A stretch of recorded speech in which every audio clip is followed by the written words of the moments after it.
African countries are spending more on debt service than any other expenditure, including public services, including health, including education, including provision of water. We have reached the point where debt and well-being are mutually exclusive, and this is a matter of fundamental justice. These economic and financial challenges associated with climate change keep pushing African governments into greater macroeconomic instability and closer to debt distress. Low and middle-income countries are now contending with a conditional fiscal burden of trying to recover from increasingly frequent and high-cost climate crisis. Climate change is not an exclusively African problem, but an existential threat to humanity.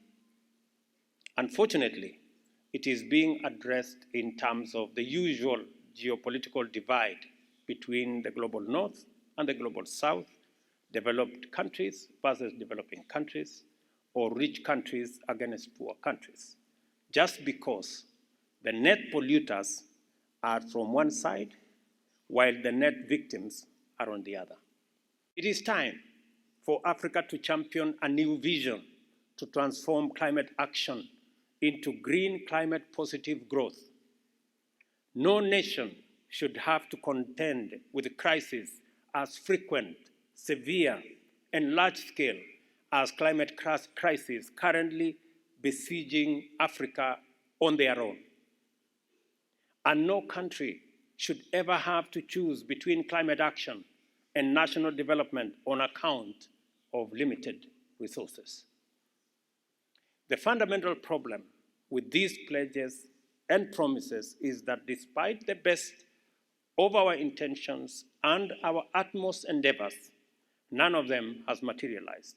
This brings us to the question that inevitably follows. What then? What do we do? We also need to facilitate trade by making it possible for business people to be able to transact their goods, their services, without the unnecessary complications in changing currencies. That is why we want the Pan-African payment system that is going to assist African business people to be able to trade and move goods and services better. We have already made the decision as the government of Kenya that for you people from Congo, Brazzaville, from tomorrow, you will not need any visa to come to Kenya. It is part of the reason that will begin to increase trade between our countries. When people move, ideas move, relationships are built, business is built, enterprise is built, trade is built, and that is what we must do.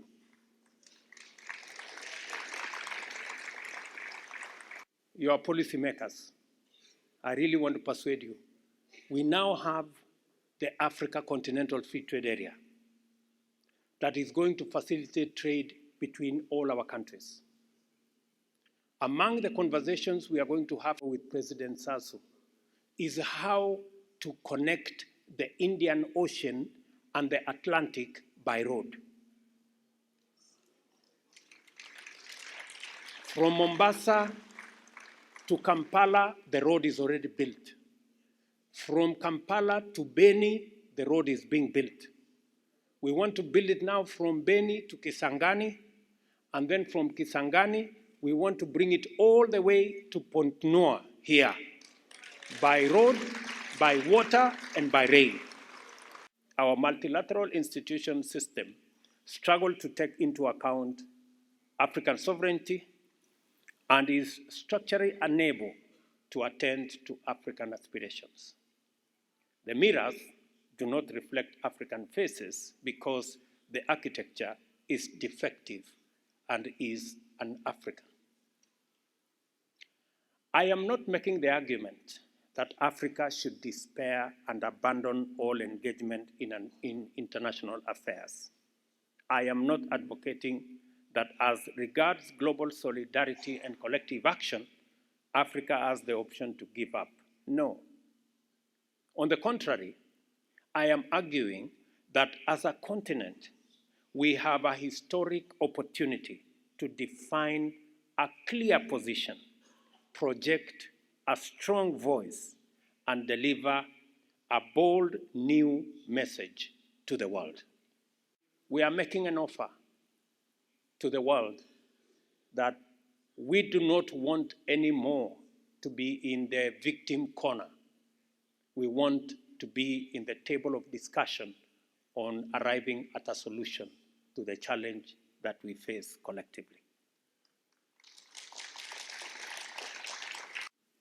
Africa's position and offer is that we are able and we are willing to do our part in full and to commit our assets, including mineral resources, energy resources, agricultural capacity, and natural capital to promote the global decarbonization agenda.